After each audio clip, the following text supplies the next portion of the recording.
उहाँको निवास स्थान भारतको मुम्बईमा छ।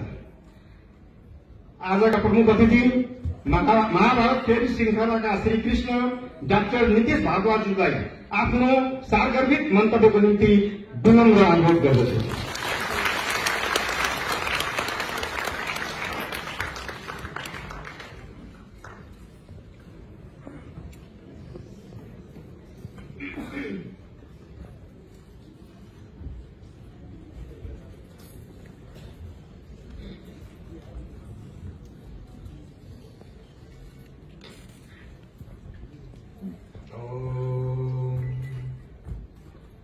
दक्षिणास्य समारंभा शंकराचार्य मध्यमा अस्मद् आचार्य पर्यंता स्मर्याद गुरु परंपरा।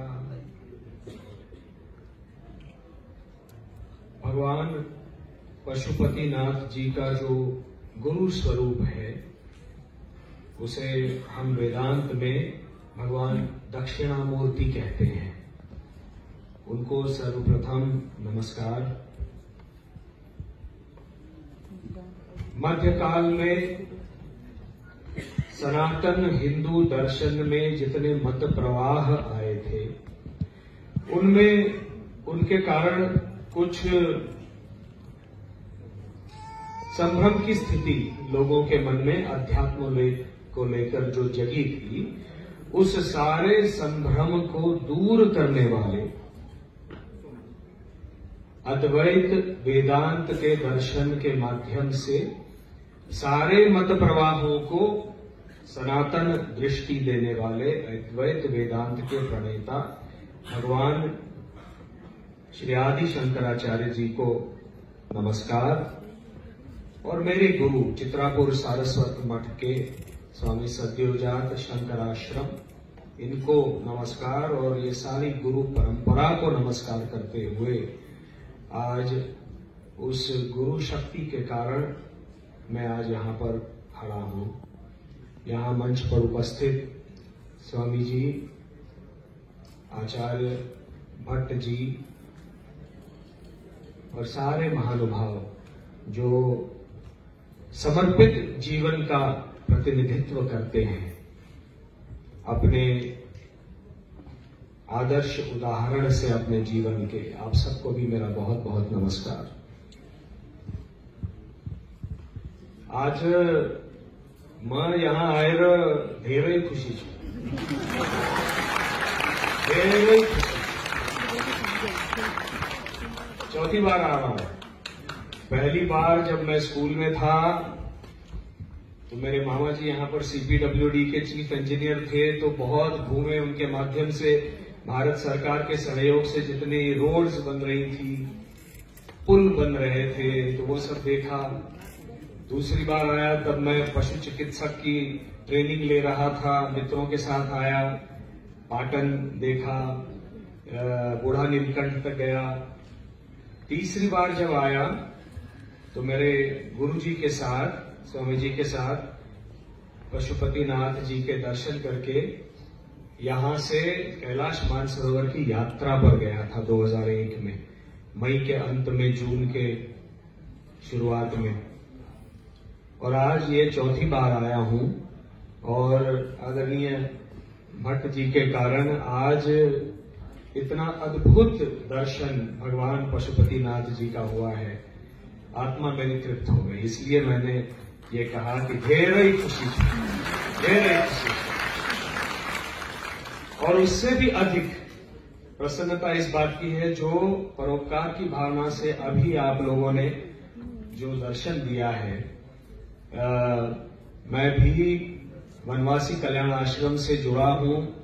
प्रथम जब मैं भारतीय संसद में सांसद बना लोकसभा में जमशेदपुर से क्षेत्र से, तब झारखंड नहीं बना था, तब बिहार ही हम कहते थे उसको। तो वहां वनवासी कल्याण आश्रम से प्रथम संपर्क हुआ और एकल विद्यालय के माध्यम से सारे जनजाति क्षेत्र में, वनवासी क्षेत्र में जो काम चलता है उससे मैं प्रभावित हुआ और वनवासी कल्याण आश्रम से भारत में भी जुड़ा हूं। और पुणे जो जिला है, वहां का एक अंतिम छोर का एक गांव है घाट घर। वहां 25 वनवासी बच्चों का जो स्कूल है, उनका दायित्व मैंने ले रखा है और उनके घरों के माध्यम से उनको ऊर्जा देना, सौर ऊर्जा देना, प्लास्टिक के खिलाफ एक मुहिम चलाना। अभी बारिश शुरू हो जाएगी, वर्षा ऋतु में हम रेन वाटर हार्वेस्टिंग का वो सारा देना। तो एक तरह से न केवल शिक्षा परंतु उनके जीवन को ही एक उनका स्तर बढ़ाना और उनको मुख्य धारा में समाज के जो चल रहा है उससे अवगत भी कराना और उसके क्या लाभ हैं और वो नहीं करने से क्या हानि है, ये सब भी उनको बताना बच्चों को स्कूल के। ये एक तरह से दायित्व ले रखा है 25 बच्चों का। तो मैं केवल एक अनुरोध करना चाहूंगा, आप में से जितने परोपकारी लोगों ने एक बच्चे का को गोद लिया है, क्या आप उसको 2 कर सकते हैं?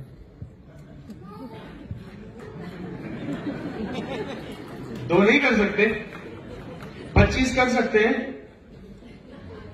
तो कम से कम 2 तो कीजिए। कौन करेगा 2? देखिए 2 कर दिया। और एक किसने किया है? अब कोई हाथ ऊपर नहीं करेगा। मुझे शकुनी की चाल चलनी चाहिए, है ना?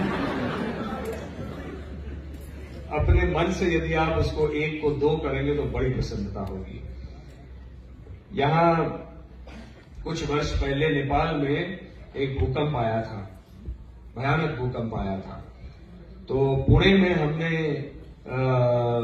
इसी प्रकार से एक प्रोग्राम, उसका सारा संचालन, उसकी संकल्पना सब की, उसका नाम था सेतु, कि भारत और नेपाल के बीच में एक सेतु, सांस्कृतिक सेतु बन जाए।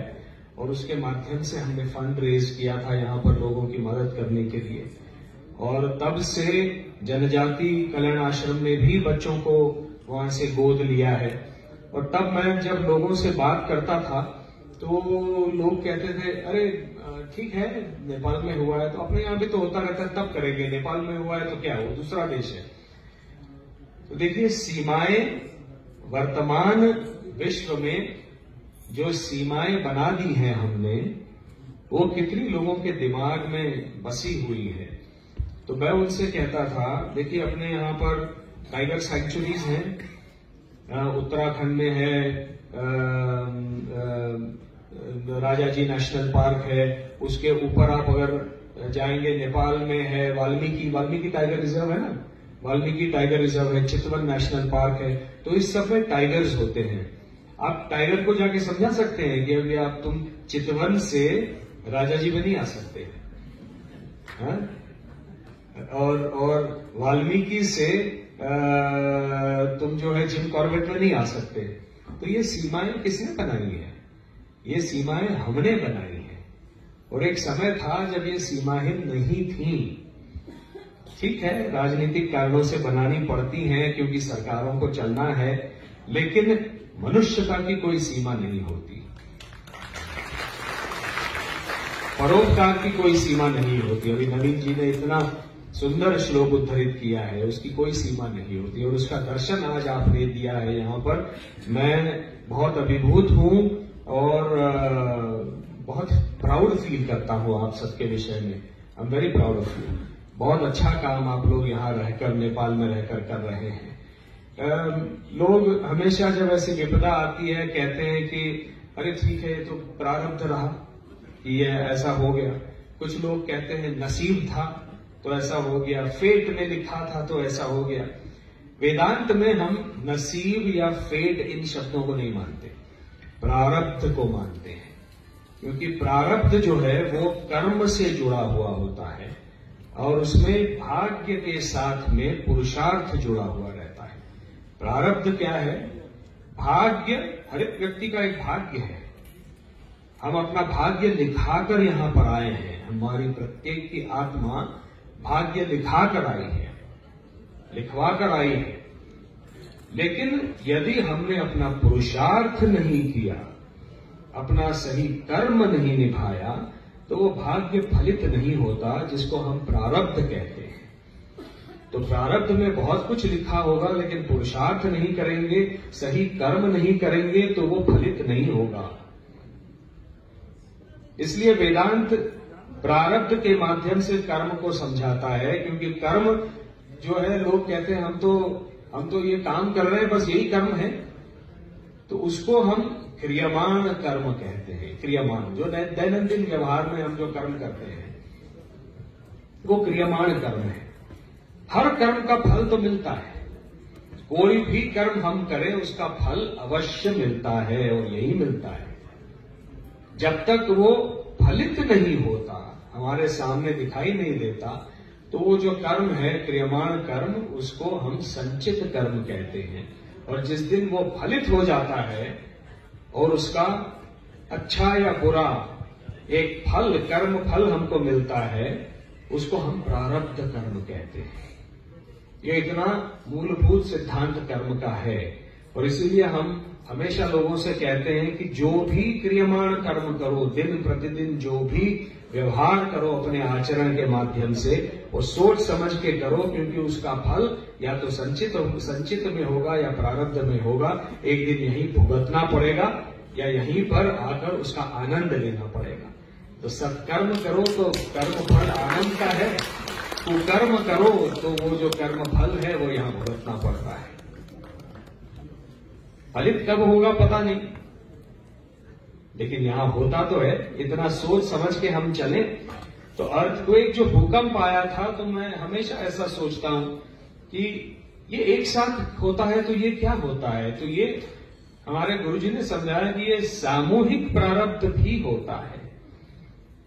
सामूहिक प्रारब्ध के माध्यम से ये चीजें हम देखते हैं वेदांत में, तो समझ में आती हैं।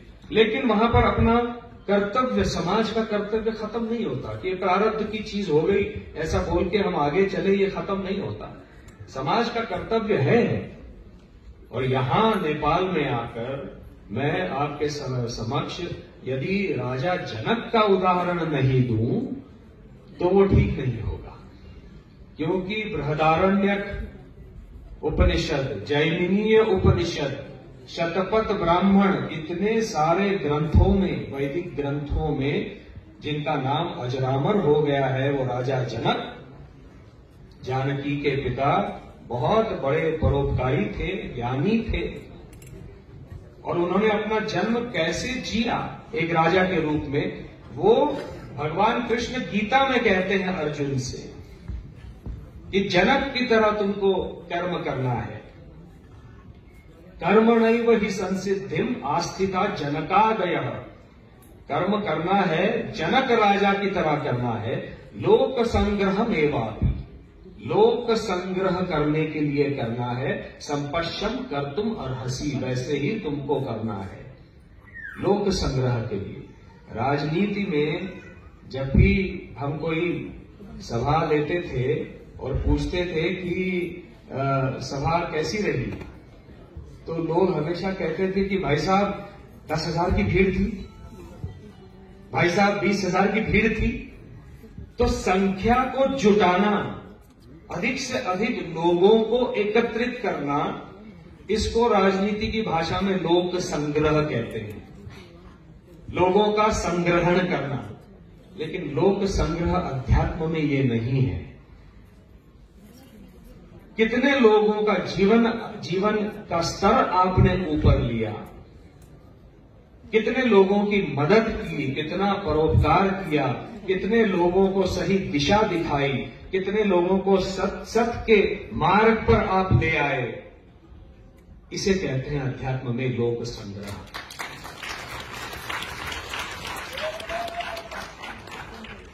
और ये लोक संग्रह स्वयं के अहंकार के लिए नहीं होता। लोक संग्रह जो है वो इस भावना से कभी नहीं होता कि देखो मैंने क्या कर लिया, ये मुझे एक अवसर मिला है कि मैं जनता का कल्याण करूं। इस प्रकार से राजा जनक जिए। राजा जनक योग वशिष्ठ में, योग वशिष्ठ वो शास्त्र है जो वशिष्ठ मुनि ने प्रभु रामचंद्र जी को सिखाया था या कहा था जीवन में पदार्पण करने से पहले। उसमें मोक्ष के 4 द्वार बताए हैं उन्होंने। मोक्ष द्वारे द्वारपाला चत्वारः परिकीर्तिता, 4 द्वार बताए हैं। शम, संतोष, विमर्श और सत्संग। शम, हर अपनी सारी इच्छाओं का शमन करना, संतोष में जीना। विमर्श करना, कोई मन में कोई जिज्ञासा हो तो उसके ऊपर चर्चा करना। उपनिषद के माध्यम से, मतलब अपने गुरुजी के चरणों में बैठकर जिज्ञासा करना, उनसे सीखना और सत्संग करना।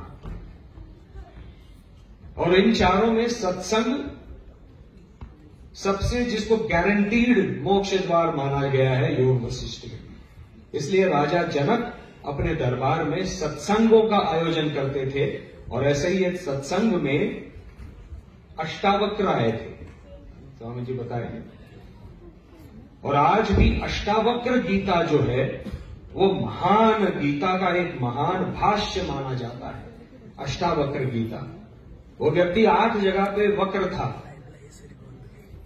लेकिन दिमाग इतना शक्तिशाली, क्योंकि सब कुछ यहीं से तो होता है। मनसस्तु परा बुद्धि यो बुद्धे परतस्तु सा, बुद्धि से ही जीवन को चलाना है।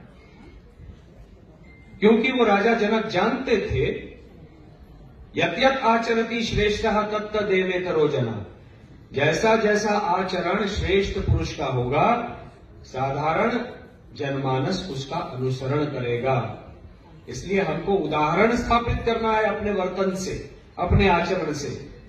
और यही कहा अर्जुन से, सयत प्रमाणम कुरुते लोकस्तदा अनुवर्तते। तो जनक की तरह आज आप सब उदाहरण बने हो। जनजाति कल्याण आश्रम यही परोपकार का काम कर रहा है। लेकिन एक चीज अच्छी जो है वनवासी कल्याण आश्रम भारत में और यहाँ, बल्कि मैं भारत और नेपाल को अलग मानता ही नहीं, जैसे स्वामी जी ने भी बिल्कुल ठीक कहा। क्योंकि हम यदि इंडिया कहें तो नेपाल दूसरा राज्य है, देश है। हम हिंदुस्तान कहें तो नेपाल दूसरा देश है। जबकि जब हम हिंदुस्तान बने थे तो सही मायने में कॉन्स्टिट्यूशन को देखा जाए तो नेपाल ही हिंदुस्तान था, जो कि आज नहीं है। लेकिन जब हम भारत कहते हैं, भारत के महासागर में, भारतीय महाद्वीप में जितने देश आते हैं, तो पाकिस्तान तो अभी बना है तो वो भी भारत ही था, नेपाल भी था, म्यांमार भी था और श्रीलंका भी था। तो ये सब भारतीय महाद्वीप के, भारत के ही एक अंग है, क्योंकि यहां की संस्कृति और सभ्यता एक ही है। और इसीलिए इस सभ्यता से जो एक सनातन संस्कृति जन्मी है, उस सनातन संस्कृति के ही हम धरोहर हैं। हम में से प्रत्येक आज जिस भी देश में रह रहे हों। इसलिए जहां जनजाति की बात आती है, वनवासियों की बात आती है, कई सारे लोग हैं, कई सारी संस्थाएं हैं जो इन लोगों के लिए शिक्षा का काम भी करते हैं। लेकिन कुछ संस्थाएं ऐसी हैं जो कहती हैं कि यदि आप हमारा धर्म स्वीकार करो तो हम आपको शिक्षा देंगे। जनजाति कल्याण आश्रम ये नहीं करता। जनजातियों का जो धर्म है, उनका जो विश्वास है, उसको बरकरार रखते हुए,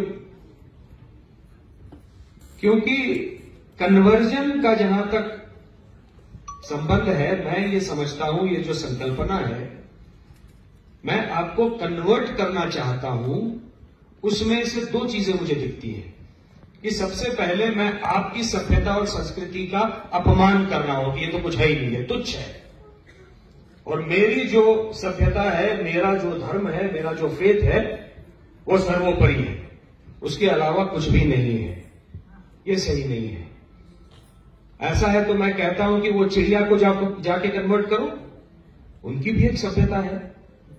वो पंछी प्राणी जो यहां पर जी रहे हैं पूरे इस पृथ्वी तल पर, धरातल पर, उनकी भी एक संस्कृति है, उनकी सभ्यता है, उनकी भाषा है। वो भाषा हम समझ नहीं पाते, ये दूसरी बात, लेकिन उनकी भाषा है। आप जाकर कल को क्या उनको भी कहेंगे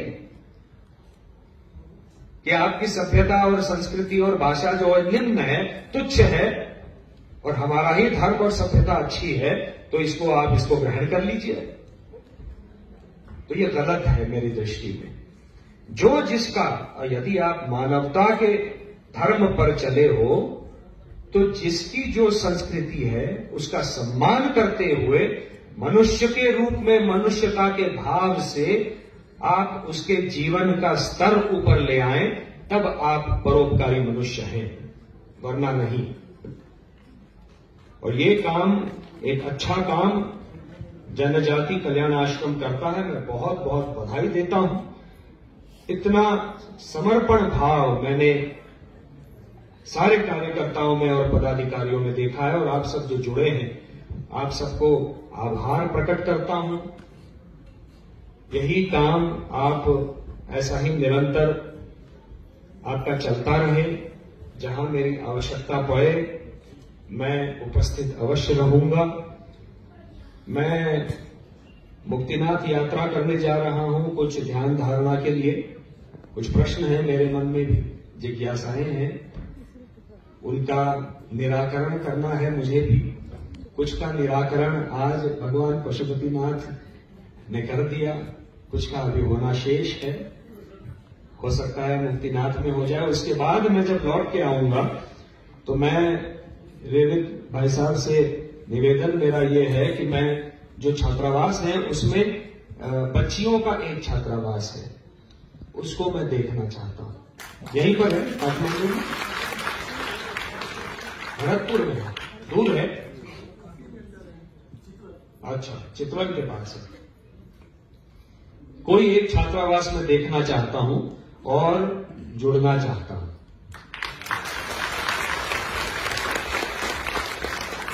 बहुत आनंद आता है, बहुत आनंद आता है।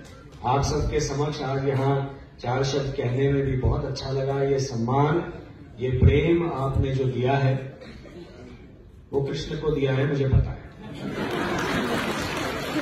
वो मुझे नहीं दिया।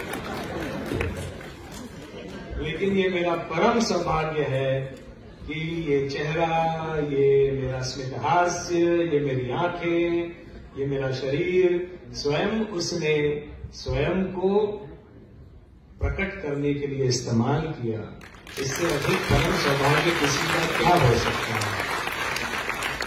इसलिए उनकी ओर से ये आपका प्रेम मैं स्वीकार करता हूं, नमन करता हूं। नमस्कार, जय हिंद, जय हिंद।